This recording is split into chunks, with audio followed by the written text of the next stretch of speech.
اور قوم عاد کے بھائی ہود کو یاد کرو کہ جب انہوں نے اپنی قوم کو سرزمین احقاف میں خبردار کیا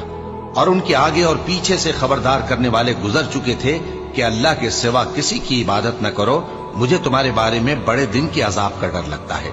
کہنے لگے کیا تم ہمارے پاس اس لیے آئے ہو کہ ہم کو ہمارے معبودوں سے پھیر دو؟ اگر سچے ہو تو جس چیز سے ہمیں ڈراتے ہو اسے ہم پر لے آؤ۔ پیغمبر نے کہا کہ اس کا علم تو اللہ ہی کو ہے، اور میں تو جو احکام دے کر بھیجا گیا ہوں وہ تمہیں پہنچا رہا ہوں، لیکن میں دیکھتا ہوں کہ تم لوگ نادانی میں پھنس رہے ہو۔ پھر جب انہوں نے اس عذاب کو دیکھا کہ بادل کی صورت میں ان کے میدانوں کی طرف آ رہا ہے تو کہنے لگے یہ تو بادل ہے جو ہم پر برس کر رہے گا، نہیں بلکہ یہ وہ چیز ہے جس کے لیے تم جلدی کرتے تھے، یعنی آندھی جس میں درد دینے والا عذاب بھرا ہوا ہے، جو ہر چیز کو اپنے پروردگار کے حکم سے تباہ کیے دیتی تھی۔ آخر وہ ایسے ہو گئے کہ ان کے گھروں کے سوا وہاں کچھ نظر نہیں آتا تھا۔ گناہگار لوگوں کو ہم اسی طرح سزا دیا کرتے ہیں، اور ہم نے ان کو ایسا اقتدار دیا تھا جو تم لوگوں کو نہیں دیا،